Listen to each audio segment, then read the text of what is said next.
नमस्ते विद्यार्थी मित्रांनो, पुन्हा एकदा तुम्हा सर्वांचं हार्दिक स्वागत आहे केमिस्ट्री चॅटच्या ह्या लेक्चरमध्ये। आणि आजच्या लेक्चरमध्येही आपण पिरियॉडिक टेबलचं सेशनच कंटिन्यू करणार आहोत। आज एक नवी प्रॉपर्टी आपण डिस्कस करणार आहोत, इलेक्ट्रॉन गेन एन्थाल्पी नावाची, किंवा त्याला इलेक्ट्रॉन अफिनिटी पण म्हटलं जातं। आणि ह्या प्रॉपर्टीचा पिरियॉडिक टेबल मधला ट्रेंड आणि त्याच्यामधले काही व्हेरिएशन्स आपण डिस्कस करणार आहोत। हा व्हिडिओ तुमच्या सीईटी साठी इम्पॉर्टंट असणार आहे, नीट जी साठी सुद्धा इम्पॉर्टंट असणार आहे, ठीक आहे। परंतु ही प्रॉपर्टी डायरेक्टली डिस्कस करण्याच्या अगोदर मला तुम्हाला काही आयोनायझेशन एन्थाल्पी बद्दलचे पॉइंट सांगावेसे वाटतात। ते मी मागच्या व्हिडिओमध्ये पोस्ट केले नव्हते, पण आता वाटलं की तुमच्याशी तो शेअर करावे, कारण की जरी तुम्ही सीईटीची तयारी करणारे विद्यार्थी आहेत, पण तरी पण नीट आणि जीचा स्टडी त्याच्याशी रिलेटेडच आहे, हो नाही। तो जो मुद्दा तुम्हाला पाठीमागच्या लेक्चरला मी शिकवलेला आहे, तो जर चांगला समजलेला असेल तर हे थोडे मुद्दे जर तुम्ही समजून घेतले तर तुम्ही नीट आणि जी साठी सुद्धा चांगली तयारी करू शकता, ठीक आहे। मग आपण आजच्या लेक्चरमध्ये इलेक्ट्रॉन गेन एन्थाल्पी ही प्रॉपर्टी डिस्कस करणार आहोतच, परंतु आयोनायझेशन एन्थाल्पी बद्दलही काही महत्त्वाच्या गोष्टी तुम्ही इथं शिकणार आहात, ठीक आहे। मग आजचा व्हिडिओ सुरू करत असताना आपण पहिल्यांदा आयोनायझेशन एन्थाल्पी जी पाठीमागच्या व्हिडिओमध्ये तुम्ही पाहिलेलं आहे, आयोनायझेशन एन्थाल्पी काय आहे ते तुम्हाला माहिती आहे, ग्रुपमध्ये त्याचा ट्रेंड कसा आहे तेही तुम्हाला माहिती आहे, पिरियडमध्ये ते कसं बदलत जाते तेही तुम्हाला माहिती आहे, आणि पिरियडमध्ये कुठल्या कुठल्या ठिकाणी आयोनायझेशन एन्थाल्पीमध्ये व्हेरिएशन आपल्याला पाहायला भेटतं तेही तुम्हाला माहिती आहे।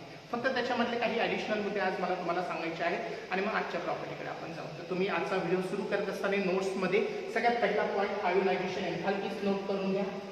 ऑलरेडी तो तुम्ही नोट केलेलाही असेल तर मुद्दे फक्त त्याच्यामध्ये ऍड करून घ्या। आयोनायझेशन एन्थाल्पी काय आहे तुमच्या नोट्समध्ये सगळ्यात अगोदर डेफिनेशन तुम्ही लिहून घेतलेली आहे, ठीक आहे। आज याची गरज नाही, तुमच्याकडे ऑलरेडी आहे की आयोनायझेशन एन्थाल्पी काय आहे। तर एखादा गॅसियस स्टेट मधला ॲटम आहे, आयसोलेटेड गॅसियस स्टेट मधला ॲटम, त्याच्यातून इलेक्ट्रॉन रिमूव्ह करण्यासाठी जी एनर्जी आपण प्रोव्हाइड करतो त्याला आपण म्हटलं होतं आयोनायझेशन एन्थाल्पी, हो की नाही।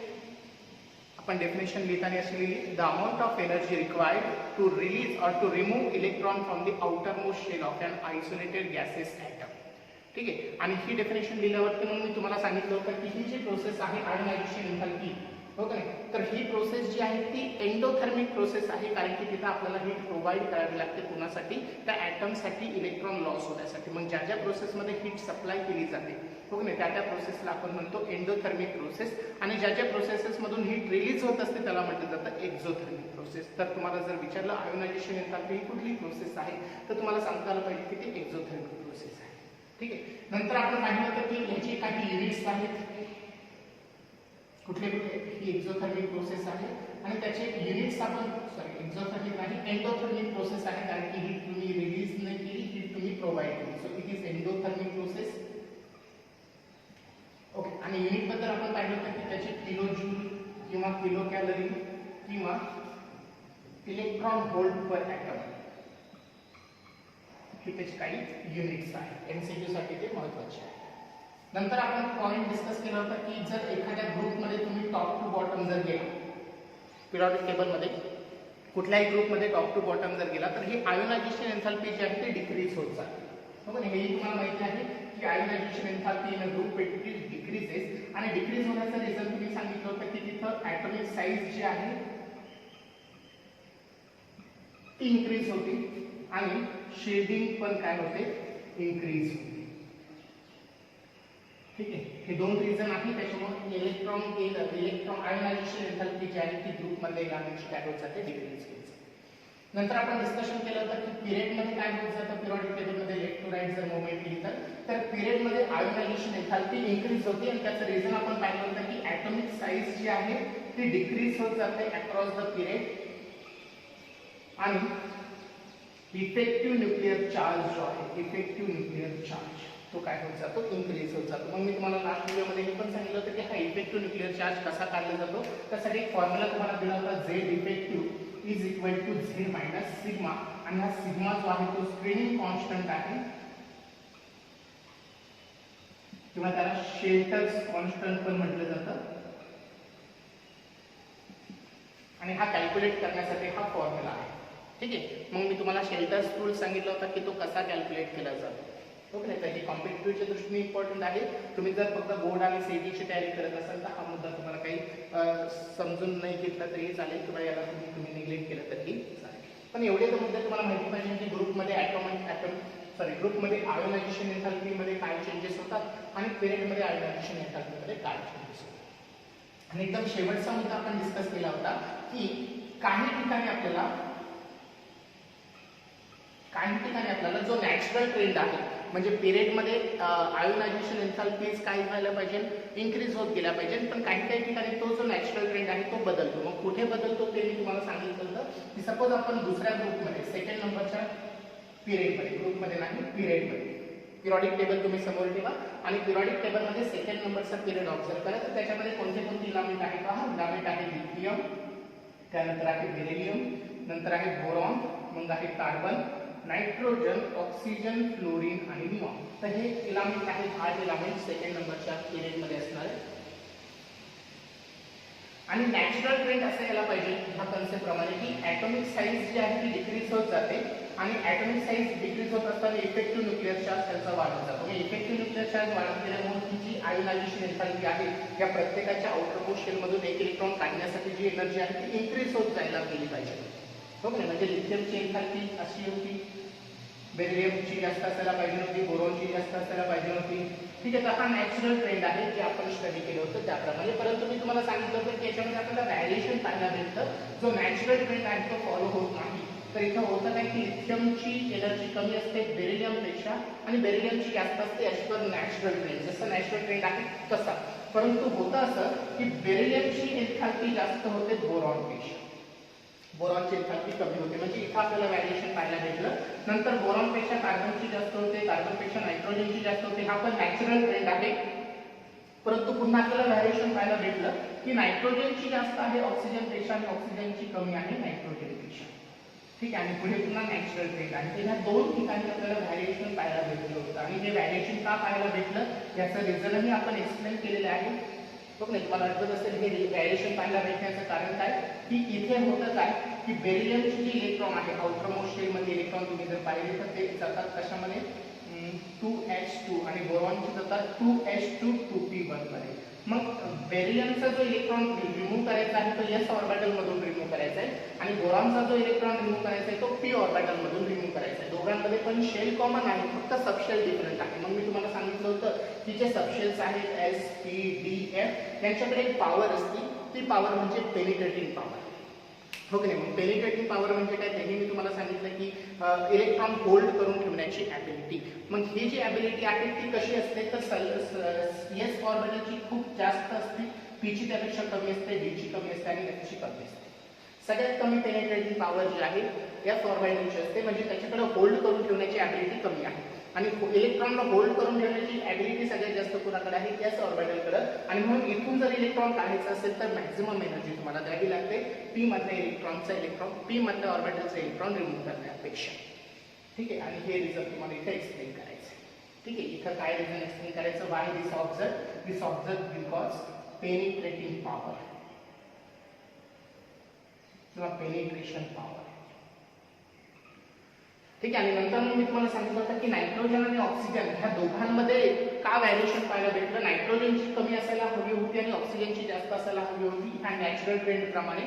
परंतु ऑब्झर्व आपल्याला नायट्रोजनची जास्त झाली आणि ऑक्सिजनची कमी झाली. तर त्याचं रिझन मी तुम्हाला सांगितलं की नायट्रोजनची जी इलेक्ट्रॉन आहे ते 2s2 2p3 आहे आणि ऑक्सिजनची जी इलेक्ट्रॉन आहे आउटरमोस्ट इलेक्ट्रॉन 2s2 2p4 आहे. मग हे जे p ऑर्बिटल आहे ते 3 इलेक्ट्रॉनने फिल झालं, म्हणजे ते हाफ फिल झालं. आणि हे जे 4 इलेक्ट्रॉन आहेत तेही p ऑर्बिटल मध्येच आहेत, परंतु ते मोर दॅन हाफ फिल्ड आहे. आपण हे डिस्कस केलं होतं की ज्यावेळेस एखादा ऑर्बिटल हाफ फिल्ड होतो तर तो काय असतो स्टेबल असतो, त्याला एक्स्ट्रा स्टॅबिलिटी प्राप्त होते. आणि एक्स्ट्रा स्टेबल ऑर्बिटल मधून इलेक्ट्रॉन जर लॉस करायचा असेल तर त्याला एनर्जी जास्त द्यावी लागेल.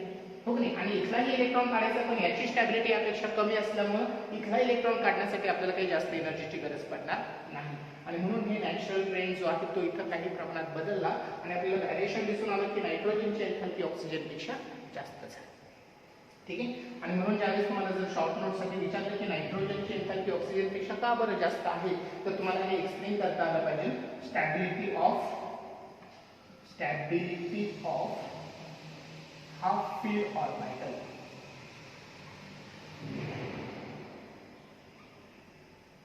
तर एवढं डिस्कशन याच्यापूर्वी आपण आयोनायझेशन एन्थाल्पीचं केलेलं आहे. ठीक आहे. तुम्ही जर तो व्हिडिओ पाहिला नसेल तर तुम्ही तो पाहून घ्या. मी फक्त जस्ट समरी सांगितली लास्ट व्हिडिओमध्ये तुम्हाला मी काय दिलं होतं त्याची. ठीक आहे. का समरी सांगितली कारण की काही मुद्दे मला याच्यामध्ये म्हणजे काही ॲडिशनल मुद्दे तुम्हाला सांगायचे आहेत ते समजावे म्हणून मी तुम्हाला हे सगळ्या गोष्टी सांगितल्या. ठीक आहे. ओके, मग आता आजच्या लेक्चरमध्ये मी तुम्हाला सांगणार काय आहे की ही जी आयोनायझेशन एन्थॅल्पी आहे ती सेम इलामेची, ओके नाही, नॅचरल ट्रेंड पेक्षा जे व्हॅरिएशन झालेलं आहे ते व्हॅरिएशन जर तुम्हाला समजलं असेल तर आता तुम्हाला त्याच्यामध्ये काही कॉम्पिटिटिव्हच्या व्ह्यूने म्हणजे नीट आणि जीच्या व्ह्यूने काही मुद्दे ऍड करायचे, ठीक आहे. ते म्हणजे कोणते की ही जी एन्थॅल्पी तुम्ही पाहिली ती म्हणजे फर्स्ट आयोनायझेशन एन्थॅल्पी आहे. आता ह्याची first ionisation enthalpy second enthalpy सोबत जर कम्पेअर केली तर काय होईल, हो की नाही, ट्रेंड कशा पद्धतीने बदलेल हे आपल्याला डिस्कस करायचं. मग त्यासाठी तुम्हाला माहिती पाहिजे की फर्स्ट आयोनायझेशन एन्थॅल्पी कशाला म्हटलं जातं आणि सेकंड आयोनायझेशन एन्थॅल्पी कशाला म्हटलं जातं, ठीक आहे. त्यापासून आपण सुरुवात करू. मी पुन्हा हे रफ करतो आणि तुम्हाला आता नवीन मुद्दा ऍड करायचा आहे, फर्स्ट आयोनायझेशन एन्थॅल्पी.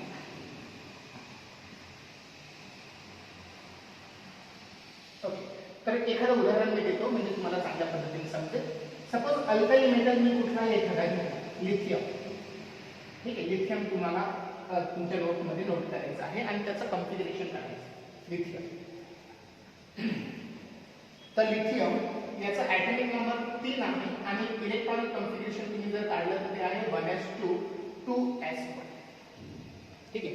आता मला करायचंय काय की लिथियम मधला इलेक्ट्रॉनला लॉस करायचं, ठीक आहे. मग लिथियमचा जो इलेक्ट्रॉन आहे तो कोणत्या शेलमध्ये आहे, सेकंड नंबरच्या शेलमध्ये आणि एस सब शेलमध्ये. मग आता सपोज त्या इलेक्ट्रॉनला मला रिमूव्ह करायचं आहे तर लिथियमच्या 2s1 ह्या इलेक्ट्रॉनला रिमूव्ह करण्यासाठी मला एनर्जी द्यावी लागणार, ओके. मग लिथियमला गॅसेस स्टेटमध्ये पाहिजे तो, ओके नाही, इथं कंडिशन आहे की ज्या इलेमेंट मधून तुम्हाला इलेक्ट्रॉन लॉस करायचा आहे तो आयसोलेटेड गॅसेस ॲटम पाहिजे, ओके.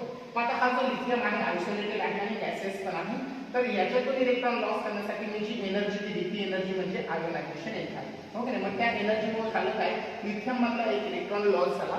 मग ज्यावेळेस लिथियम मधून एक इलेक्ट्रॉन लॉस होतो त्यावेळेस तो काय होतो, एक पॉझिटिव्ह चार्जचा आयन होतो आणि एक इलेक्ट्रॉन लॉस होण्यासाठी जेवढी एनर्जी तुम्ही त्या लिथियमला दिलेली आहे त्याला आपण delta H I in ionisation enthalpy किंवा चेंज इन आयोनायझेशन एन्थॅल्पी, ठीक आहे. आणि ही व्हॅल्यू नेहमी कशी असणार आहे, किलो जूल मध्ये किंवा किलो कॅलरी मध्ये किंवा इलेक्ट्रॉन व्होल्ट मध्ये, ठीक आहे. मग आता ही जी एन्थॅल्पी इथे तुम्हाला लागली एखाद्या न्यूट्रल ॲटमचं युनिपॉझिटिव्ह आयन मध्ये कन्व्हर्जन करण्यासाठी, ठीक आहे. हा ॲटम कसा आहे, न्यूट्रल. का बरं न्यूट्रल आहे, कारण की त्याच्यावरती कुठलाही चार्ज नाही, जेवढे इलेक्ट्रॉन्स आहेत तेवढेच प्रोटॉन्स असणार आहेत, ओके. त्याच्यामुळे त्याला न्यूट्रल ॲटम म्हणतात. मग न्यूट्रल ॲटमचं युनिपॉझिटिव्ह आयन, ओके. युनिपॉझिटिव्ह आयन म्हणजे एक पॉझिटिव्ह चार्ज असणारा आयन, ठीक आहे. मग हा झाला युनिपॉझिटिव्ह आयन.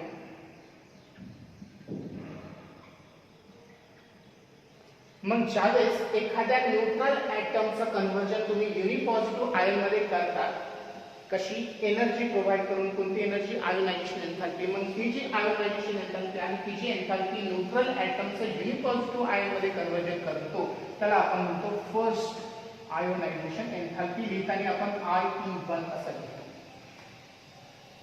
समजले. जर तुम्हाला विचारलं what is first ionisation enthalpy, clearly ionisation enthalpy म्हणजे काय असं विचारलं तुम्ही सांगणार की amount of energy required to remove an electron from the outermost shell of an isolated gases atom, जशी आपण डेफिनेशन लिहिली होती तशी. पण तुम्हाला स्पेसिफिकली असं म्हटलं फर्स्ट आयोनायझेशन एन्थॅल्पी म्हणजे काय, तर तुम्हाला हे सांगता आलं पाहिजे. First ionisation enthalpy is the amount of energy given to isolated neutral atom to convert it into unipositive ion. एखाद्या न्यूट्रल आयसोलेटेड गॅसेस ॲटमला तुम्ही जर युनिपॉझिटिव्ह आयन मध्ये कन्वर्ट करण्यासाठी जी एनर्जी दिलेली आहे त्या एनर्जीला आपल्याला आयोनायझेशन एन्थॅल्पी म्हणायचं. कोणती, फर्स्ट आयोनायझेशन एन्थॅल्पी. क्लिअर झाला मुद्दा. आता सपोज हा जो लिथियमचा आयन आहे त्या लिथियमच्या आयन मधून मला अजून एक इलेक्ट्रॉन काढायचा. आता इथं लिथियमचं कॉन्फिगरेशन काय होईल, 1s2. हा इलेक्ट्रॉन तर निघून गेला, आता कॉन्फिगरेशन होईल 1s2. याच्यामधून एक इलेक्ट्रॉन काढायचंय, त्याला पण तुम्हाला एनर्जी द्यावी लागेल. मग आता अजून एक इलेक्ट्रॉन गेला म्हणजे लिथियमचं कन्व्हर्जन कशामध्ये होईल, लिथियमच्या 2+ आयन मध्ये. अजून एक इलेक्ट्रॉन रिलीज झाल्यामुळे, ओके. याच्यामध्ये इलेक्ट्रॉन होते किती, ॲटम मध्ये 3 इलेक्ट्रॉन होते, एक गेला, किती राहिले, 2 इलेक्ट्रॉन. आता ह्या 2 इलेक्ट्रॉन मधून एक इलेक्ट्रॉन गेला, इथे किती राहिला, 1 इलेक्ट्रॉन. म्हणजे युनिपॉझिटिव्ह आयनचं डाय पॉझिटिव्ह आयन मध्ये काय केलं आपण, कन्व्हर्जन केलं. ही इलेक्ट्रॉन्स आहे, ओके. इथे एक इलेक्ट्रॉन काय झाला, लॉस झाला, ठीक आहे. आणि मग ही जी एन्थॅल्पी आहे आता ह्या एन्थॅल्पीला तुम्ही काय म्हणणार, आयोनायझेशन एन्थॅल्पीच म्हणणार, कारण की इलेक्ट्रॉन रिलीज करण्यासाठी दिलेली एन्थॅल्पी आहे ती. पण म्हणताना त्याला आयोनायझेशन एन्थॅल्पी म्हणताना कोणती म्हणायची, सेकंड आयोनायझेशन एन्थॅल्पी.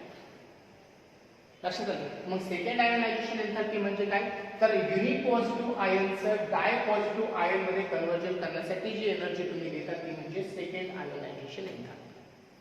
समजले.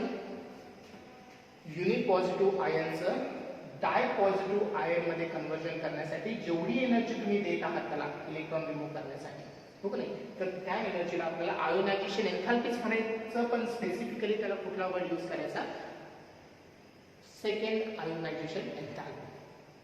मुद्दा क्लिअर झाला सर्वांचा.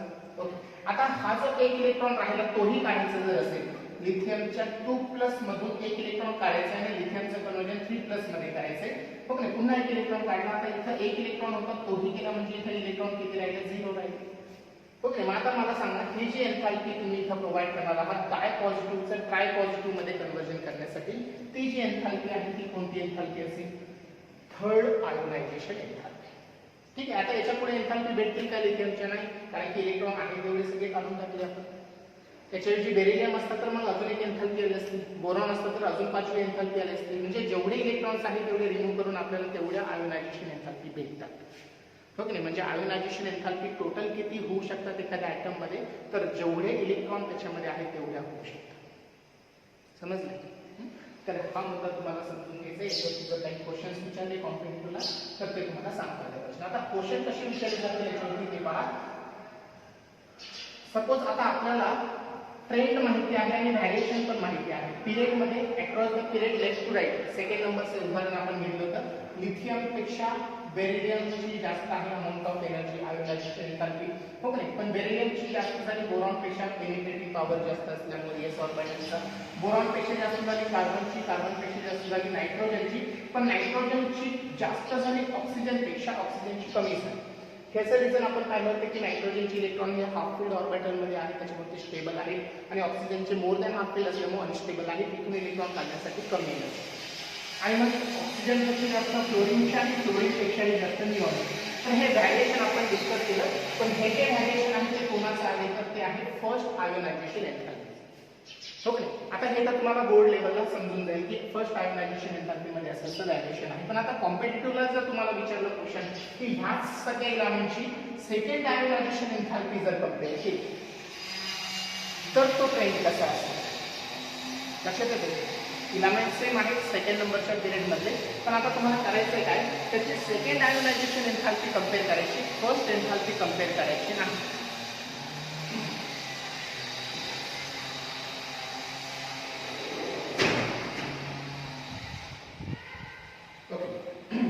काय सांगितले मी तुम्हाला, त्याची सेकंड आयोनायझेशन एन्थाल्पी करायची, कम्पेअर करायची आहे, त्याच्यामधला ट्रेंड तुम्हाला समजून घ्यायचा आहे. मग तुम्ही कम्पेअर करू शकता की सपोज लिथियम असेल, बेरिलियम असेल, बोरॉन असेल, कार्बन असेल, नायट्रोजन असेल, ऑक्सिजन असेल, फ्लोरीन असेल आणि निऑन असेल, तर हा ट्रेंड कसा असेल, तो इन्क्रीजिंग असेल, डिक्रीजिंग असेल की मध्ये पुढे काही ठिकाणी व्हॅरिएशन पाहायला.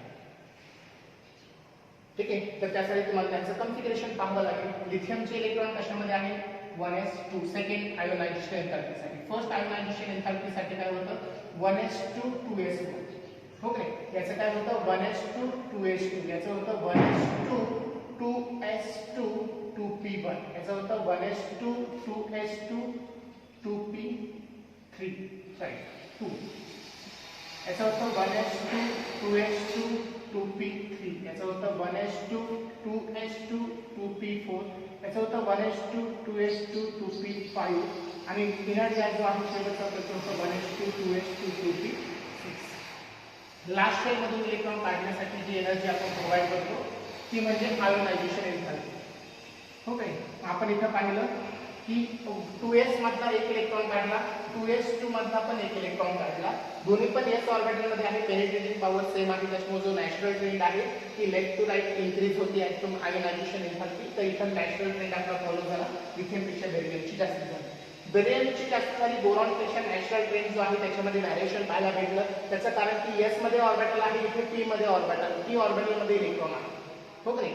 शेल सेम आहे पण s आणि p orbital different penetrating power दाखवत असल्यामुळे ज्याची पेनिट्रेटिंग पॉवर जास्त त्याच्यातून इलेक्ट्रॉन काढण्यासाठी जास्त एनर्जी लागेल, ज्याची पेनिट्रेटिंग पॉवर कमी त्याच्यातून इलेक्ट्रॉन काढण्यासाठी कमी एनर्जी. ठीक आहे. मग पुन्हा बोरॉन पेक्षा कार्बनची जास्त झाली, कारण की ऑर्बिटल सेम आहे, पेनिट्रेटिंग पॉवर सेम असेल, पेनिट्रेटिंग पॉवर जर सेम असेल तर नॅचरल ट्रेंड तिला फॉलो होईल. ठीक आहे. कार्बन पेक्षा जास्त नायट्रोजनची तिथं पण पेनिट्रेटिंग पॉवर आहे, हो की नाही. पेनिट्रेटिंग पॉवर जर सेम असेल तर नॅचरल चेंज तिथं फॉलो होईल. परंतु नायट्रोजन ऑक्सिजनच्या केसमध्ये पेनिट्रेटिंग पॉवर सेम आहे, परंतु हाफ फील्ड ऑर्बिटल आहे तर P3 आणि हा मोर दॅन हाफ फील्ड आहे. मग हाफ फील्ड ऑर्बिटलला स्टॅबिलिटी जास्त असल्यामुळे आपण याची एनर्जी जास्त केली, हो की नाही. कारण की स्टेबल ऑर्बिटल मधून इलेक्ट्रॉन काढण्यासाठी मॅक्सिमम एनर्जी लागते आणि अनस्टेबल ऑर्बिटल मधला इलेक्ट्रॉन कमी एनर्जी देऊन पण तुम्ही काढू शकता. इथे फ्लोरीनची एन्थाल्पी जर तुम्ही पाहिली तर इथं पेनिट्रेटिंग पॉवर सेम आहे, स्टॅबिलिटीचं काही रिझन येत नाही, दोन्ही पण अनस्टेबल आहेत, त्यामुळे नॅचरल ट्रेंड फॉलो झाला. आणि निऑन तर कम्प्लिटली फिल झाला, जास्त स्टॅबिलिटी त्याला आहे त्यामुळे त्याची सगळ्यात जास्त आयोनायझेशन एन्थाल्पी आहे. तर ही फर्स्ट आयोनायझेशन एन्थाल्पी आहे, ओके. आता तुम्हाला सेकंड एन्थाल्पी कंपेअर करायला पुन्हा इलेक्ट्रॉनिक कॉन्फिगरेशन द्यायचं 1s2, याचं काही 1s2 2s1, याचं काही 1s2 2s2 2p0, तर इथं 1s2 2s2 आहे. कार्बनचं काही 1s2 2s2 2p1, नायट्रोजनचं होईल 1s2 2s2 2p2, ऑक्सिजनचं होईल 1s2 2s2 2p3, फ्लोरीनचं होईल 1s2 2s2 2p5 आणि एनर्जी जो आहे तो होईल 1s2 2s2 2p. ठीक आहे. तर हे आपल्याला आता सेकंड आयोनायझेशन एन्थाल्पीचं कॉन्फिगरेशन झालं, समजले ना. लिथियमची फर्स्ट एन्थाल्पी ज्याचं कॉन्फिगरेशन होतं 1s2 2s1, एक इलेक्ट्रॉन गेल्यामुळे शिल्लक काय राहिला 1s2. बेरिलियमचं कॉन्फिगरेशन होतं बेरिलियम 1s2 2s2, एक इलेक्ट्रॉन गेला, मग सेकंड एन्थाल्पीसाठी त्याचं कॉन्फिगरेशन काय राहिलं 1s2 2s2. अशा पद्धतीने एक एक इलेक्ट्रॉन कमी करून मी ते कॉन्फिगरेशन लिहिलं. ठीक आहे, तुम्हाला ते समजलं असेल. आता आपला मेन मुद्दा काय आहे की ह्या प्रत्येकामधून आपल्याला काय करायचं, आता इलेक्ट्रॉन लॉस करायचे.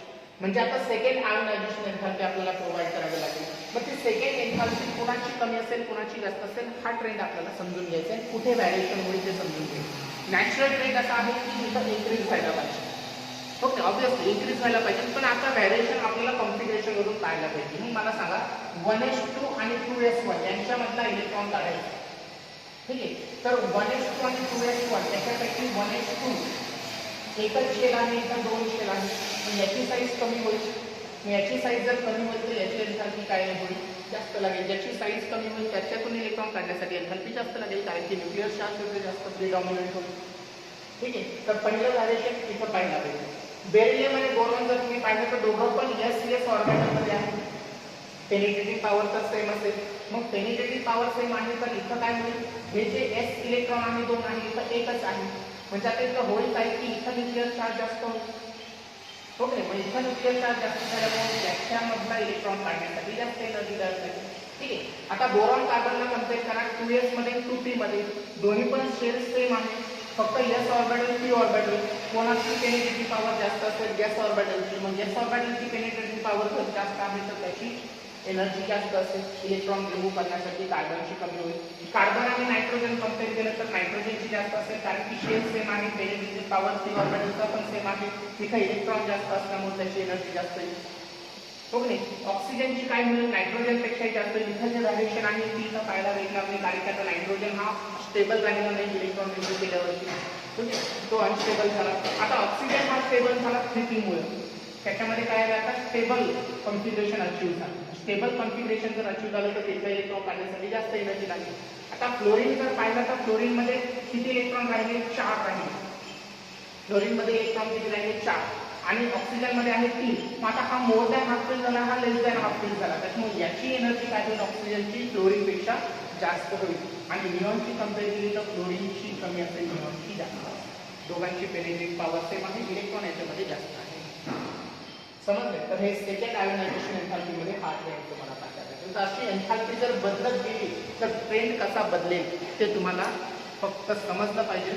त्याच्यावरती तुम्हाला काही क्वेश्चन दिले तर ते क्वेश्चन तुम्हाला सॉल्व्ह करता आले, समजलं. तर एवढा मुद्दा मला तुम्हाला सांगायचा होता की जो आयोनायझेशन एन्थाल्पीमध्ये कालच्या व्हिडिओमध्ये किंवा लास्ट व्हिडिओ जो तुम्ही पाहिला त्याच्यामध्ये तुम्ही कदाचित हे ऐकलं नसेल, ओके. तुम्ही फक्त पहिलं व्हॅरिएशन ऐकलं होतं, आता त्याच्यामध्ये सेकंड व्हॅरिएशन पण लक्षात. मग असा कुठलाही पिरियड दिला तुम्हाला, त्याची फर्स्ट एन्थाल्पी दिली, सेकंड दिली, तर नॅचरल ट्रेंड फॉलो नाही करायचा, नॅचरल ट्रेंड माइंडमध्ये ठेवायचा, पण बाकीचे फक्त सप्लाय करून पाहिजे नक्की काय, ठीक आहे. अशा पद्धतीने तुम्ही कॉम्पिटिटिव्हचे क्वेश्चन सॉल्व्ह करण्यासाठी मग तयार. लक्षात आलं सर्वांना. ठीक आहे. आता याच्यामध्ये अजून एक दोन महत्त्वाचे मुद्दे आहेत ते ऍड करून घ्या आता. ते म्हणजे की आयोनायझेशन एन्थाल्पी जी आहे त्या एन्थाल्पीलाच आपण आयोनायझेशन एनर्जी पण म्हटलेलं आहे. पण ज्यावेळेस तुम्ही नीट आणि नीटच्या व्हिडिओ पाहाल तर त्या दोघांमध्ये स्लाइट डिफरन्स आहे. तो स्लाइट डिफरन्स कोणता ते फक्त नोट करा.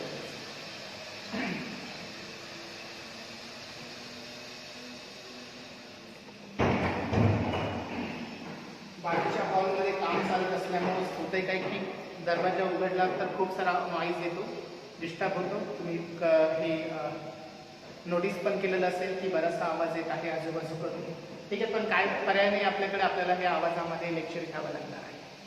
ठीक आहे. हा तुम्हाला हे सांगत होतो मी की आयोनायझेशन एन्थाल्पीलाच आपण म्हटलं तर आयोनायझेशन एनर्जी.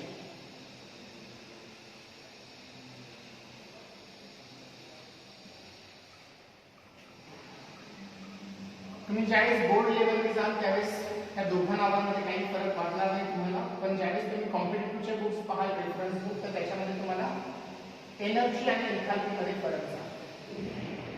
ठीक आहे. मग आयोनायझेशन एनर्जी कधी म्हणायचं आणि आयोनायझेशन एन्थाल्पी कधी म्हणायचं हे तुम्हाला समजलं पाहिजे. ठीक आहे. तर आयोनायझेशन एन्थाल्पी जी आहे, आयोनायझेशन एन्थाल्पी जी आहे ती कुठल्याही टेम्परेचरला जर तुम्ही एनर्जी प्रोव्हाइड केली इलेक्ट्रॉन रिमूव्ह करण्यासाठी एखाद्या आयसोलेटेड गॅसेस ॲटम पासून, तर ती एन्थाल्पी असते आयोनायझेशन एन्थाल्पी. परंतु ज्यावेळेस ॲब्सोल्यूट झिरो टेम्परेचर असतं, ॲट ॲब्सोल्यूट झिरो टेम्परेचर, तर ह्या टेम्परेचरला जर एखाद्या गॅसेस ॲटम मधून इलेक्ट्रॉन रिमूव्ह करायचं असेल तर ती जी एनर्जी आहे त्याला आपण आयोनायझेशन एन्थाल्पीला म्हणतात आयोनायझेशन एनर्जी. ठीक आहे. म्हणजे ॲब्सोल्यूट झिरो टेम्परेचर म्हणजे कोणतं? -273.15 केल्विन टेम्परेचर. ठीक आहे. तर कॉम्पिटिटिव्हच्या वेळी एवढा मुद्दा फक्त तुम्ही ऍड करून टाका.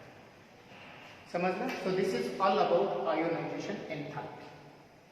ठीक आहे. आणि आजच्या लेक्चरला आपल्याला जी नवीन प्रॉपर्टी शिकायची होती ती म्हणजे इलेक्ट्रॉन गेन एन्थाल्पी. ठीक आहे. आता तो पॉईंट तुम्ही नोट करून घ्या, तो तुमच्यासाठी आता नवीन आहे. Electron gain enthalpy.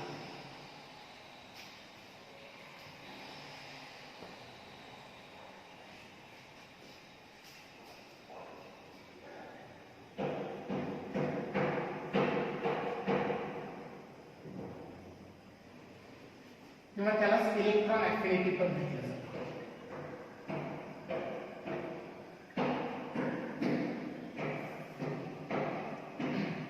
Electron gain enthalpy किंवा इलेक्ट्रॉन.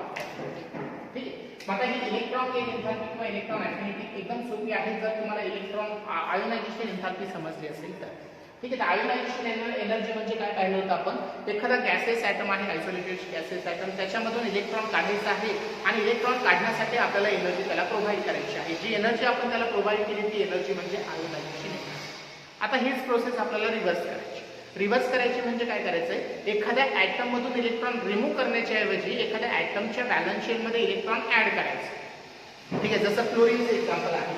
क्लोरीन ह्याचा ॲटॉमिक नंबर 17 आहे आणि याचं कॉन्फिगरेशन तुम्ही जर पाहिलं तर ते होत आहे 1s2 2s2 2p6 3s2 3p5. आता याच्यामध्ये लास्ट शेलमध्ये 7 इलेक्ट्रॉन आहेत, त्याला 1 इलेक्ट्रॉनची गरज आहे ऑक्टेट कंप्लीट होण्यासाठी. मग 1 इलेक्ट्रॉन याच्या आउटरमोस्ट शेलमध्ये काय करावं लागेल? ऍड करावं लागेल बाहेर. हो की नाही? मग आता ज्यावेळेस आपण इलेक्ट्रॉन बाहेर काढत होतो त्यावेळेस एनर्जी देण्याची गरज पडत होती. आता आपल्याला काय करायचंय? इलेक्ट्रॉन ऍड करायचा आहे. मग एखाद्या आयसोलेटेड गॅसेस ॲटम मध्ये जर इलेक्ट्रॉन जर आपण ऍड केला तर होतं काय की त्या ॲटम मधून एनर्जी रिलीज होते. समजतंय काय होतंय?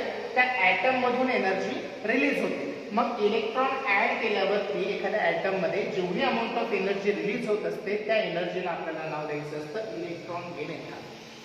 समजलं? जसं आयोनायझेशन एन्थाल्पी म्हणजे तुम्ही म्हणत होता amount of energy required to remove electron from the outermost shell of an isolated gases atom, तसंच इलेक्ट्रॉन गेन एन्थाल्पीला म्हणायचं आता अमाऊंट ऑफ एनर्जी रिलीज्ड. ठीक आहे. Amount of energy release when electron is added into last shell of an atom. एखाद्या ॲटमच्या last शेलमध्ये electron add केल्यावरती जी रिलीज होणारी एनर्जी आहे त्याला म्हटलं जातं इलेक्ट्रॉन गेन एन्थाल्पी. तर हे डेफिनेशन पहिल्यांदा तुम्ही नोट करा. amount of energy released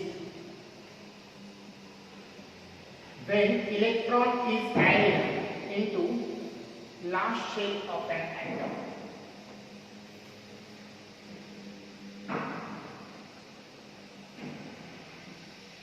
amount of energy released when electron is added into last shell of an atom. ठीक आहे. आता तुम्ही जर विचार केला तर ही जी एनर्जी आहे रिलीज होणारी आहे, याच्यामुळे ही जी प्रोसेस आहे, जसं आयोनायझेशन एन्थाल्पीला आपण एनर्जी प्रोव्हाइड करत होतो म्हणून ती एन्थाल्पी ही एंडोथर्मिक होती, हो की नाही. आता तुम्ही जर तुम्ही म्हणाल इथं की इलेक्ट्रॉन गेन एन्थाल्पी कशी असेल तर तुम्ही म्हणाल ती एक्झोथर्मिक असेल, कारण की एनर्जी त्याच्यातून काय होत आहे, रिलीज होत आहे. तर तुमचा हा विचार करणं एकदम योग्य आहे. It is the exothermic process. परंतु समजून घ्या आता की जरी एक्झोथर्मिक आपल्याला डेफिनेशन प्रमाणे वाटत असेल तरी पण काही इलेमेंट्स असे आहेत की जे एक्झोथर्मिक प्रोसेसच्या ऐवजी इलेक्ट्रॉन ऍड होतोय पण तरी पण एनर्जी द्यावी लागते, ती एंडोथर्मिक पण असू शकते. म्हणजे काही इलेमेंट मध्ये इलेक्ट्रॉन ऍड होत असताना आपल्याला तिथं एनर्जी प्रोव्हाइड करावी लागते, एनर्जी रिलीज होण्याच्या ऐवजी एक्स्ट्रा एनर्जी आपल्याला द्यावी लागते. मग एंडोथर्मिक पण आहे, एक्झोथर्मिक पण आहे. आपल्याला समजून घ्यायचं की एंडोथर्मिक कधी होईल आणि एक्झोथर्मिक कधी, हो नाही, तो डिटेलचा मुद्दा आहे. आता फक्त लक्षात ठेवा एवढं की electron enthalpy may be exothermic may be exothermic, ठीक आहे.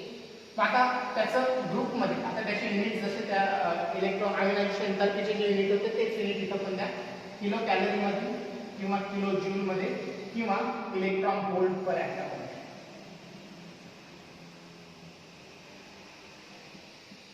हे त्याचे युनिट्स आहेत. सीईटी मध्ये किंवा कॉम्पिटिटिव्हच्या कोणत्या एक्झाम मध्ये विचारलं ते हे युनिट तुम्हाला लिहिता आलं.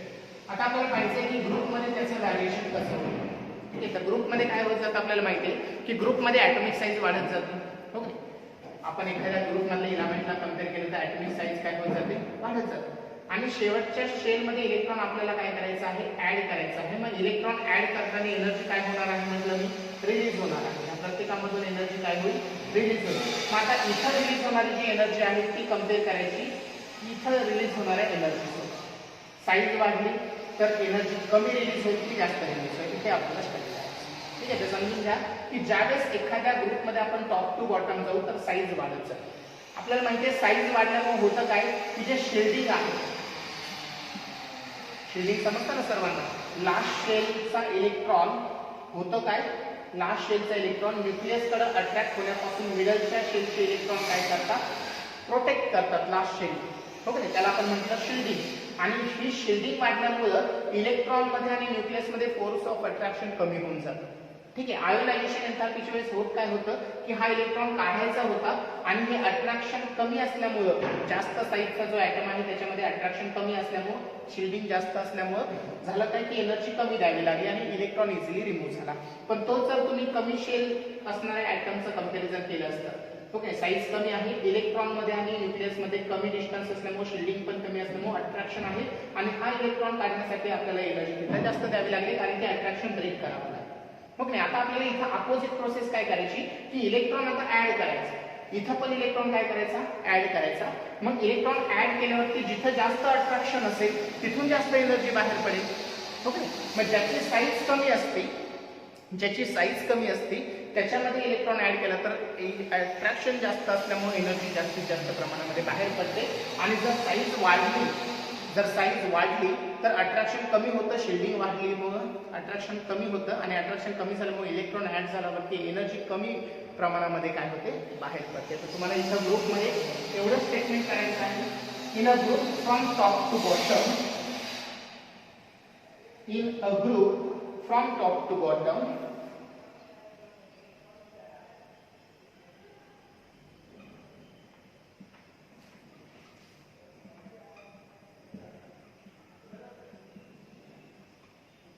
in a group from top to bottom, electron gain enthalpy is decreases because atomic size increases and shielding is also increases. shielding आणि atomic size वाढत गेल्यामुळे अट्रॅक्शन कमी कमी होत जातं आणि अट्रॅक्शन कमी कमी होत गेल्यामुळे एनर्जी बाहेर पडण्याचं प्रमाण सुद्धा काय होतं, कमी होतं. ठीक आहे, ग्रुपमध्ये तुम्हाला हे लक्षात ठेवायचं आहे. पिरियड बद्दल पण तुम्हाला लक्षात ठेवायचं, तुम्ही सांगू शकता का पिरियड बद्दल, की पिरियड मध्ये लेफ्ट टू राईट गेलं तर आपल्याला माहिती आहे की साईज कमी होत जाते आणि चार्ज वाढत जातो, इफेक्टिव्ह न्यूक्लिअर चार्ज. मग आपल्याला माहिती आहे जर चार्ज वाढत गेला तर अट्रॅक्शन वाढत जाणार आहे आणि जेवढे जास्त अट्रॅक्शन असेल तेवढी जास्त एनर्जी काय होईल, बाहेर पडेल. म्हणजे पिरियड मध्ये तुम्हाला स्टेटमेंट द्यायचं आहे, in a period from left to right electron gain enthalpy increases. काय होईल आता पिरियड मध्ये इन्क्रीज होईल आणि इन्क्रीज होण्याचं कारण काय, इफेक्ट इन्क्रीज साइज डिक्रीज होते, decrease in size and increase in effective nuclear charge.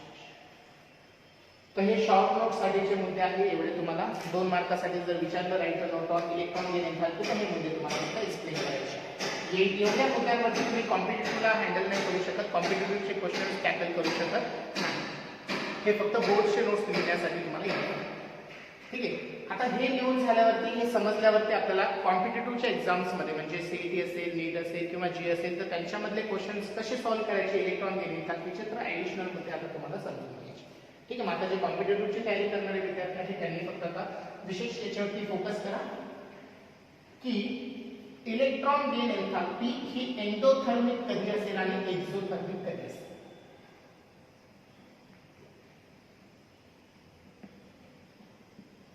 त्यासाठी आपण एक उदाहरण पाहूया.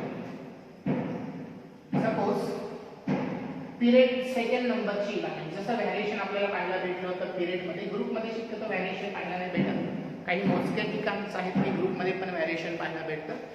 ठीक आहे. जसं आयोनायझेशन एन्थॅल्पी मध्ये आपण व्हॅरिएशन हे पाहिलं, ग्रुप मधलं पिरियड मधलं व्हॅरिएशन पाहिलं. तसंच इलेक्ट्रॉन ऍक्टिव्हिटी जी आहे किंवा इलेक्ट्रॉन गेन एन्थॅल्पी जी आहे त्याच्यामध्ये पण ग्रुप मध्ये एकाच ठिकाणी व्हॅरिएशन आहे. आता नेमकी बोलायला सुरुवात केल्यावरती हा आवाज येतो आणि ज्यावेळेस लिहित असतं त्यावेळेस ते लोक गप्प बसतात. योगायोग म्हणायचं की दुसरं काय म्हणायचं माहिती. चल, तर ग्रुपमध्ये एक पर्टिक्युलर ग्रुप आहे की ज्याच्यामध्ये जे मेटल्स आहेत त्यांना कोइनेज मेटल्स म्हटले जातात. ठीक आहे. कॉपर, सिल्वर आणि गोल्ड. तर त्याच्यामध्ये व्हॅरिएशन तुम्हाला पाहायला भेटेल. कॉपर, सिल्वर आणि गोल्ड. ठीक आहे. हे किती 11 नंबरच्या म्हणजे 11 नंबरच्या ग्रुपमधले जे मेटल्स आहेत त्यांना कोइनेज मेटल म्हटलं जातं. तर ग्रुपमध्ये नॅचरली ट्रेंड आपण पाहिला की ग्रुपमध्ये इलेक्ट्रॉन गेन एन्थॅल्पी काय होत जातात, डिक्रीज होत जातात. म्हणजे नॅचरल ट्रेंड त्याचा असा पाहिजे होता, कॉपर सगळ्यात जास्त, मग सिल्वर आणि मग गोल्ड. ठीक आहे. पण ऑब्झर्व काय होतं पहा, copper as per natural trend जास्त दाखवतो पण सिल्वर जो आहे तो कमी होतो आणि गोल्डची इलेक्ट्रॉन गेन एन्थॅल्पी जास्त होतो. तर हा जो व्हॅरिएशन आहे ग्रुपमध्ये कोइनेज मेटलमध्ये 11 नंबरच्या ग्रुपमध्ये ते व्हॅरिएशन फक्त लक्षात ठेवा. आणि याचं रिझन तुम्ही द्यायचं का बरं असं व्हॅरिएशन तुम्हाला पाहायला भेटतं, तर त्याचं रिझन आहे ड्यू टू लॅन्थेनॉइड कॉन्ट्रॅक्शन.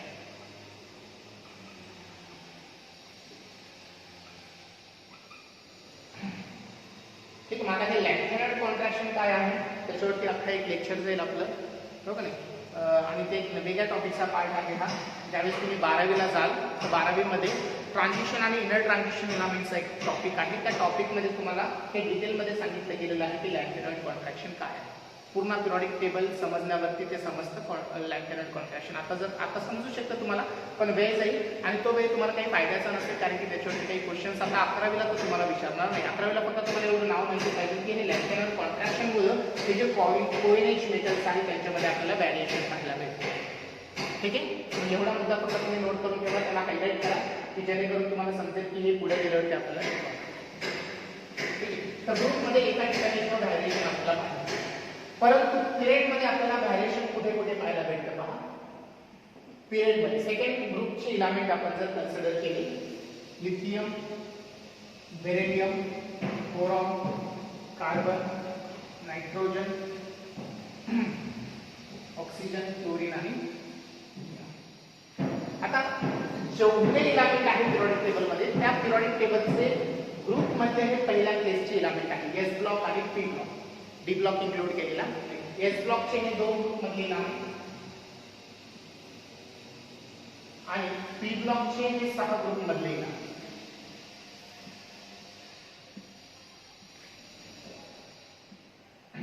म्हणजे बाकीचे इलेमेंट माहिती पाहिजे तुम्हाला. लिथियम नंतर रुबिडियम, सीझियम आणि फ्रान्स. बेरिलियम मध्ये beryllium, magnesium, calcium, strontium, barium आणि रेडियम हे पाठ केलेलं आहे आपण पूर्वी. पी ब्लॉक मध्ये प्रत्येकी 5-5 इलेमेंट आहेत प्रत्येकाच्या खाली. बोरॉन, नंतर ॲल्युमिनियम, गॅलियम, इंडियम आणि थॅलियम.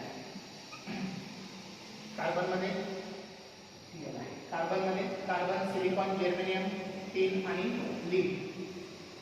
Nitrogen, phosphorus, arsenic, antimony, bismuth. त्यानंतर oxygen, sulphur, selenium, tellurium, ozone. Fluorine, chlorine, bromine, iodine, bromine, iodine, astatine, right. Neon, helium आहे याच्यावरती. Helium, neon, argon, krypton, xenon आणि ओके. आता बघा या सगळ्या इलेमेंट पैकी बेरिलियम, नायट्रोजन, ऑक्सिजन हे टिपिकल इलेमेंट असे आहेत की त्यांची इलेक्ट्रॉन गेन एन्थॅल्पीची व्हॅल्यू निगेटिव्ह नाही, म्हणजे ते एनर्जी रिलीज करणारे नाही, तर ते एनर्जी ऍब्सॉर्ब करून इलेक्ट्रॉन लॉस करणारे आहेत. कोण कोण? Beryllium, nitrogen, oxygen. मला एकदा जस्ट फक्त कन्फर्म करू द्या की ते बरोबर मी सांगतोय की नाही. Yes, beryllium, magnesium, nitrogen. Beryllium, oxygen नाही याच्यामध्ये. बेरिलियम, मॅग्नेशियम आणि नायट्रोजन. तर हे 3 इलेमेंट हायलाइट करून घ्या तुम्ही. या 3 इलेमेंटची इलेक्ट्रॉन गेन एन्थॅल्पीची व्हॅल्यू नेहमी पॉझिटिव्ह असते आणि बाकीची जी इलेमेंट्स आहेत त्यांची जी काही इलेक्ट्रॉन गेन एन्थॅल्पीची व्हॅल्यू आहे ती नेहमी निगेटिव्ह असते. फर्स्ट इलेक्ट्रॉन गेन एन्थॅल्पी, पहिला इलेक्ट्रॉन ऍड केल्यावरती रिलीज त्याच्यातून एनर्जी प्रत्येकामध्ये. फक्त हे बेरिलियम, मॅग्नेशियम आणि नायट्रोजन बदलतात. ठीक आहे, कॉम्पिटिटिव्ह मध्ये तुम्हाला हा पहिला मुद्दा तुम्हाला नोट करून घ्यायचा. ठीक आहे. All element shows negative electron gain enthalpy except beryllium, magnesium and nitrogen. ठीक आहे. आणि बाकीच्यांची जी काही इलेमेंट्स आहेत त्या प्रत्येकाची इलेक्ट्रॉन गेन एन्थॅल्पीची व्हॅल्यू जी आहे ती नेहमी कशी असते? निगेटिव्ह असते, म्हणजे त्या प्रत्येकामधून एनर्जी रिलीज होते ज्यावेळेस आपण एक इलेक्ट्रॉन त्याच्यामध्ये ऍड करतो. हो काय? मग आता इथं पहा व्हॅरिएशन कुठे पाहायला मिळणार आहे. हो नाही, इथं एनर्जी काय होत जाणार आहे? रिलीज होत जाणार आहे.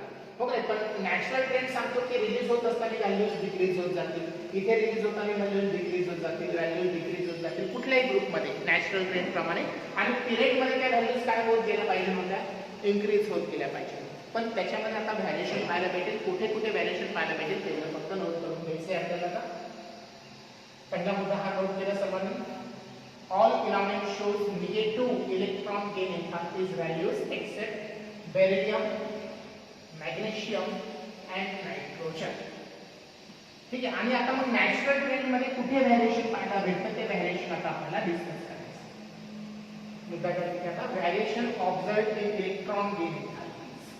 Variation observed in electron gain enthalpies. चल, पहिलं व्हॅरिएशन आपल्याला पाहायला भेटणार आहे हॅलोजन्स. फर्स्ट पॉइंट नोट करा, हॅलोजन्स. हॅलोजन फॅमिली कुठे आहे पहा. 17 नंबरच्या पिरियड ग्रुप मध्ये क्लोरीन, ब्रोमीन, आयोडीन आणि मॅग्नेशियम. तर नॅचरल ट्रेंड असं सांगतो या सगळ्यांचे इलेक्ट्रॉन गेन एन्थॅल्पीच्या व्हॅल्यू जर आपण पाहिलं तर ग्रुप मध्ये top to bottom electron gain enthalpies काय व्हायला पाहिजे होत्या? डिक्रीज व्हायला पाहिजे होत्या. म्हणजे नॅचरल ट्रेंड असा पाहिजे होता क्लोरीनची सगळ्यात जास्त इलेक्ट्रॉन गेन एन्थॅल्पी, मग क्लोरीन, मग ब्रोमीन आणि मग आयोडीन. ठीक आहे. ऍक्सिडेंट हा तर रेडिओएक्टिव्ह आहे त्यामुळे त्याला इन्क्लूड करू नका, फक्त आयोडीन करा. ठीक आहे. मग आता हा नॅचरल ट्रेंड आहे, पण ऑब्झर्व काय होतं आपल्याला? क्लोरीनची इलेक्ट्रॉन गेन एन्थॅल्पी जास्त येते, क्लोरीनची पेक्षा कमी येते, त्यापेक्षा कमी येते बोरॉनची, ब्रोमीनची आणि सगळ्यात कमी असते आयोडीनची. म्हणजे जो नॅचरल ट्रेंड आहे तो क्लोरीन आणि क्लोरीनच्या केसमध्ये चेंज झाला. एक्सपेक्टेड होतं फ्लोरीनची एन्थॅल्पी जास्त असायला हवी होती, कारण की फ्लोरीनची साईज कमी आहे. इलेक्ट्रॉन ऍड केल्यावरती जास्तीत जास्त एनर्जी फ्लोरीन मधून बाहेर पडायला पाहिजे होती क्लोरीन पेक्षा, कारण की क्लोरीनची साईज फ्लोरीन पेक्षा जास्त आहे. पण ऍक्च्युअल मध्ये फ्लोरीनची साईज जरी कमी आहे तरी पण जास्त एनर्जी रिलीज कुणातून झाली? क्लोरीन मध्ये. मग इथं का व्हॅरिएशन पाहायला भेटलं त्याचं रिझन तुम्हाला द्यायचं. तर ते रिझन आहे, पहिलं रिझन की स्मॉल ॲटॉमिक साईज जी आहे त्यामुळे झालं काय, याचे इलेक्ट्रॉन जर तुम्ही पाहिले तर 2s2 2p5 आणि याची इलेक्ट्रॉन 3s2 3p5. दोघांनाही एका एक इलेक्ट्रॉनची गरज आहे, पण 2 नंबरचं शेल साईज कमी झाली, 3 नंबरचं शेल साईज वाढली. आता याची साईज इतकी कमी झाली की इलेक्ट्रॉन ऍड होण्यासाठी जागाच उरली नाही, आणि जरी त्याने इलेक्ट्रॉन ऍड करण्याचा प्रयत्न केला तरी पण तिथं झालं काय, मॅक्सिमम अमाऊंट इंटरॅक्शन जास्त होईल, इलेक्ट्रॉन जास्त आल्यामुळे रिपल्शन जास्त होईल आणि मॅक्सिमम अमाऊंट ऑफ एनर्जी त्याच्यातून काय होईल, फ्लोरीनच्या पेक्षा जास्त रिलीज होईल. हो की नाही, म्हणजे इथं फ्लोरीनची ॲटॉमिक साईज स्मॉल असल्या कारणाने हो की नाही इलेक्ट्रॉन फोर्सफुली ऍड करावा लागेल, आणि फोर्सफुली इलेक्ट्रॉन ऍड करतानाच आपल्याला एनर्जी त्याला प्रोव्हाइड करावी लागेल. हो की नाही, एनर्जी रिलीज होण्यापेक्षा काही एनर्जी आपल्याला त्याला प्रोव्हाइड पण करावी लागेल. मग ओव्हरऑल एनर्जी आपण सम केली तर तिथं आपल्याला असं ऑब्झर्व होईल की फ्लोरीनची एन्थाल्पी कमी झाली, फ्लोरीनची एन्थाल्पी जास्त झाली. ठीक आहे, थोडे पॉईंट तिथे नोट करून टाका. Why fluorine shows minimum ion electron gain enthalpy than fluorine. This is because small size of fluorine and strong electron repulsion. Second reason is strong electron repulsion. Size कमी आहे, इलेक्ट्रॉन जास्त होईल आणि अजून एक इलेक्ट्रॉन आल्यामुळे त्यांच्यामध्ये काय करायला सुरुवात होईल, रिपल्शन व्हायला सुरुवात होईल. मग अशा वेळेस आपल्याला फोर्सफुली तो इलेक्ट्रॉन ऍड करण्यासाठी एनर्जी प्रोव्हाइड करावी लागेल, एनर्जी रिलीज होण्याच्या ऐवजी. ठीक आहे, हा मुद्दा तुम्ही लक्षात ठेवायचा हॅलोजनच्या फॅमिलीच्या बाबतीत. तसंच ऑक्सिजन आणि नायट्रोजन आणि कार्बन मध्ये पण सेम अप्लाय करायचं. ठीक आहे, ऑक्सिजनची फॅमिली म्हणजे चाल्कोजन फॅमिली, बरोबर की नाही, chalcogens. Carbon, silicon, germanium, tin आणि लीड. कार्बनची नाही, चाल्कोजन म्हणजे ऑक्सिजनची family. Okay, oxygen, sulphur, selenium, tellurium आणि पोलोनियम. आता एक्सपेक्टेड असं होतं ऑक्सिजनची जास्त असायला पाहिजे होती, सल्फरची, नंतर सेलेनियमची, नंतर टेल्युरियमची, नंतर पोलोनियमची. पण इथं पण झालं असं की ऑक्सिजन स्मॉल साईजचा आल्यामुळे इथं इलेक्ट्रॉन पण 4 आहेत, त्याच्यामुळे अजून एक्स्ट्रा इलेक्ट्रॉन आल्यामुळे त्यांच्यामध्ये पण रिपल्शन होईल, त्याची साईज पण कमी असेल. हो की नाही, मग त्या छोट्या साईजच्या ऑर्बिटलमध्ये इलेक्ट्रॉन जास्त अकोमोडेट होणं इम्पॉसिबल आहे, आणि असं करायचं असेल तर आपल्याला एक्स्ट्रा एनर्जी त्याला प्रोव्हाइड करावी लागेल इन्स्टेड इलेक्ट्रॉन एनर्जी लॉस होण्याच्या व्यतिरिक्त. ठीक आहे, म्हणून तुम्हाला इथं पण ऑब्झर्व ट्रेंड जो आहे तो भेटा येईल. सल्फर, सेलेनियम, टेल्युरियम आणि सगळ्यात शेवटी जो आहे तो पोलोनियम, आणि यांच्याही शेवटी कोण जाईल, हा ट्रेंड आपल्याला चाल्कोजनच्या फॅमिलीमध्ये पाहायला मिळेल. ठीक आहे, तो एक नोट करून टाका. For chalcogen family observe trend is like this. ठीक आहे, चला पुढे.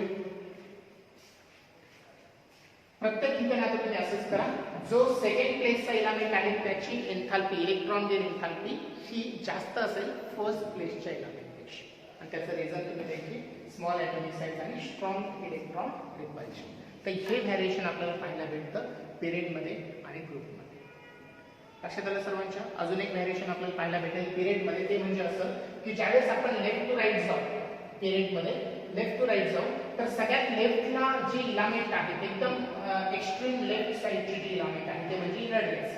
आता इनर्ट गॅसेसचं कॉन्फिगरेशन जर आपण पाहिलं तर ते कॉन्फिगरेशन कसं आहे, इनर्ट गॅसेसचं कम्प्लिटली फिल्ड आहे. त्यांचे आउटरमोस्ट शेल जे आहे NH2 NP6 कम्प्लिटली फिल्ड होते, 8 इलेक्ट्रॉन तिथं प्रेझेंट आहे. अशा वेळेस होतं काय की ऑर्बिटल कम्प्लिटली फिल्ड आहे, इलेक्ट्रॉन तर ऍड होऊ शकत नाही, आणि जरी ऍड करायचं असेल तर त्याला आपल्याला फोर्सफुली ऍड करावं लागेल, आणि एनर्जी त्यासाठी रिलीज न करता आपल्याला प्रोव्हाइड करावी लागेल. म्हणजे जसं मी तुम्हाला बेरिलियम, मॅग्नेशियम आणि नायट्रोजन बद्दल सांगितलं की त्यांचे एन्थाल्पीज पॉझिटिव्ह असतात, त्यांच्यासोबतच जेवढे इनर्ट गॅसेस आहेत, helium, neon, argon, krypton, xenon आणि रेडॉन, या सगळ्यांच्या सुद्धा इलेक्ट्रॉन गेन एन्थाल्पीज ह्या पॉझिटिव्ह असतात. ठीक आहे, मग इनर्ट गॅस आणि बेरिलियम, मॅग्नेशियम आणि नायट्रोजन व्यतिरिक्त बाकी जेवढी इलेमेंट आहेत त्या सगळ्यांचे इलेक्ट्रॉन गेन एन्थाल्पीज व्हॅल्यू निगेटिव्ह असते. ठीक आहे, मोस्ट आता नेक्स्ट पॉईंटमध्ये तुम्ही इन्क्लूड करा की हे सगळं समराइज केल्यावरती आपल्याला असं समजेल की पिरियडिक टेबलमध्ये सगळ्यात जास्त इलेक्ट्रॉन गेन एन्थाल्पी कुणाची आहे, तर आपल्याला काय वाटेल की पिरियडमध्ये लेफ्ट टू राईट सगळ्यात शेवटी फ्लोरीन येतो, इनर्ट गॅसेसचे तर पॉझिटिव्ह व्हॅल्यू आहे, हो का नाही, आणि ग्रुपमध्ये टॉप टू बॉटम सगळ्यात शेवटी सीझियम येतो, हो नाही, फ्रान्स तर रेडिओएक्टिव्ह आहे. मग आता फ्लोरीन हा सगळ्यात जास्त इलेक्ट्रॉन गेन एन्थाल्पीचा असायला हवा होता, सीझियम हा सगळ्यात कमी इलेक्ट्रॉन गेन एन्थाल्पीचा हवा. ठीक आहे. परंतु मी तुम्हाला आता ट्रेंड सांगितला की फ्लोरीनची एन्थाल्पी जी आहे, इलेक्ट्रॉन गेन एन्थाल्पी ती क्लोरीनपेक्षा कशी आहे, कमी आहे. क्लोरीनची जास्त आहे. त्याच्यामुळे आता फ्लोरीनच्या ऐवजी जास्त इलेक्ट्रॉन गेन एन्थाल्पीची व्हॅल्यू कोणाची जाईल, क्लोरीनची, आणि कमी इलेक्ट्रॉन गेन एन्थाल्पीची व्हॅल्यू असते सिलिकॉनची. ठीक आहे. तर हे दोन मुद्दे फक्त तिथे ऍड करा कॉम्पिटेटिव्हच्या दृष्टीने. तुम्हाला जर विचारलं which is the element which shows maximum electron gain enthalpy value, so your answer is not chlorine, answer is fluorine. Which is the element which shows very low electron gain enthalpy, so that is the CC. ठीक है. तर हा point note करून टाका, कॉम्पिटेटिव्हच्या दृष्टीने म्हणजे important. समजलं तुम्हाला आजचा व्हिडिओ? चला, काही डाऊट्स असतील तर माझ्यासोबत तुम्ही व्हॉट्सॲपवरती डिस्कस करू शकता. कमेंटमध्ये पण तुम्ही, जर तुम्हाला माझा नंबर नसेल तर तुम्ही कमेंटमध्ये पण तुमचे मेसेजेस टाईप करून मला सेंड करू शकता. ठीक आहे. आय होप तुम्हाला हे सगळं समजलं असेल. Thanks for watching. ज्यांना ज्यांना गरज आहे ह्या व्हिडिओची त्यांना तुम्ही पोस्ट करा, शेअर करा. ठीक आहे. लाईक करत बसू नका, लाईकनी काय होत नाही. तुम्ही काय करा, अभ्यास करा हेच माझ्यासाठी खूप मोठं आहे. ठीक आहे. So this is all for today's lecture. Thanks for watching. Bye bye. Have a nice day.